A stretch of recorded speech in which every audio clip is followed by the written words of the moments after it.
കയർ ബോർഡ് ജീവനക്കാരി ജോളി മധുവിന്റെ മരണത്തിന്റെ അന്വേഷണം ശരിയായ ദിശയിലല്ലെന്ന് കുടുംബം. MSME മന്ത്രാലയത്തിന്റെ അന്വേഷണം തെറ്റായ ദിശയിലാണ്. കയർ ബോർഡ് ഓഫീസിൽ വിളിച്ചു വരുത്തിയെങ്കിലും മൊഴി രേഖപ്പെടുത്താൻ തയ്യാറായില്ല. ആരെ സംരക്ഷിക്കാനാണ് കയർ ബോർഡ് നടപടികൾ വൈകിപ്പിക്കുന്നതെന്നും അതറിയില്ലെന്ന് ജോളി മധുവിന്റെ സഹോദരൻ എബ്രഹാം 24-നോട്.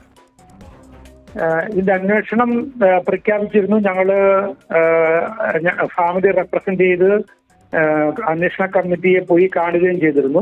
ശേഷം എന്താണ് അവിടെ സംഭവിച്ചിരിക്കുന്നത്, അവർ റിപ്പോർട്ട് കൊടുത്തോ കൊടുത്തില്ലയോ, അഥവാ കൊടുത്തെങ്കിൽ അതിന്റെ ഉള്ളടക്കം എന്താണ് എന്നുള്ളതിനെ കുറിച്ചൊന്നും ഞങ്ങൾക്ക് യാതൊരു വിവരവും ഇല്ല. അപ്പോൾ ഈ കമ്മിറ്റി അന്വേഷണം നടത്തിയ രീതിയോട് ഞങ്ങൾക്ക് ഏതായാലും യോജിപ്പില്ല.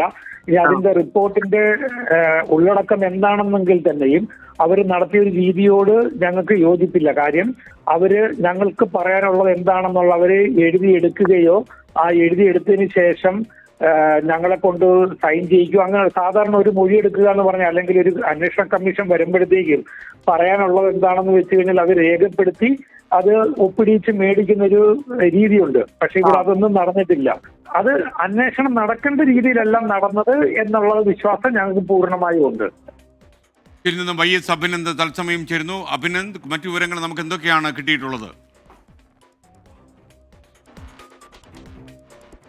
SKN കഴിഞ്ഞ മാസം 11-ാം തീയതിയാണ് തൊഴിൽ പീഡനത്തെ തുടർന്ന് അമിതമായ ജോലി സമ്മർദ്ദമുണ്ട് എന്ന് കണക്കിലാക്കി എറണാകുളം അമൃത ആശുപത്രിയിലേക്ക് ജോളി മധുവിനെ പ്രവേശിപ്പിക്കുന്നത്. എന്നാൽ 2 ദിവസത്തിന് ശേഷം പിന്നീട് മരിക്കുന്ന സാഹചര്യമാണ് ഉണ്ടായത്. കടുത്ത ജോലി സമ്മർദ്ദം കയർ ബോർഡ് ഓഫീസിൽ നേരിട്ടു എന്നായിരുന്നു പരാതി. അഴിമതിക്ക് കൂട്ടുനിൽക്കാത്തതിന്റെ പേരിൽ നിരന്തരമായി ഷിഫ്റ്റിനടക്കം മാറ്റം വരുത്തുക, സ്ഥലമാറ്റം സർക്കുലർ രൂപേണ പുറത്തിറക്കും, അങ്ങനെ ഗുരുതരമായ ആരോപണങ്ങളായിരുന്നു കയർ ബോർഡിനെതിരെ കുടുംബം ഉന്നയിച്ചിരുന്നത്.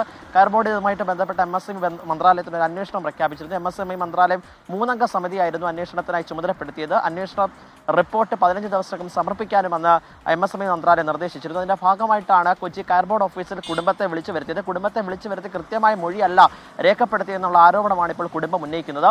പലപ്പോഴും പലതരത്തിലും അവരെ ബന്ധപ്പെടാൻ ശ്രമിച്ചപ്പോൾ പോലും ഈ മരണത്തിന് പിന്നാലെ കൃത്യമായ ഒരു വിശദീകരണം കയർ ബോർഡിന്റെ ഭാഗത്തും ഉണ്ടായിട്ടില്ല എന്നും കുടുംബം ആരോപിക്കുകയാണ്. ഒപ്പം തന്നെ പോലീസ് FIR രജിസ്റ്റർ ചെയ്ത് കേസ് രജിസ്റ്റർ ചെയ്യുമെന്നായിരുന്നു ആദ്യം അറിയിച്ചത്. പിന്നീട് FIR രജിസ്റ്റർ ചെയ്യുന്നതിനകത്ത് പോലീസിന് വിമുഖതയാണെന്നും ജോളി മധുവിന്റെ സഹോദരൻ എബ്രഹാം ഇപ്പോൾ 24-നോട് പറഞ്ഞിരിക്കുകയാണ്. പോലീസിന് FIR രജിസ്റ്റർ ചെയ്യാനായിട്ടുള്ള നടപടികൾ ഇതുമായി ബന്ധപ്പെട്ട് ഇല്ല എന്നാണ് പോലീസ് അറിയിക്കുന്നത്.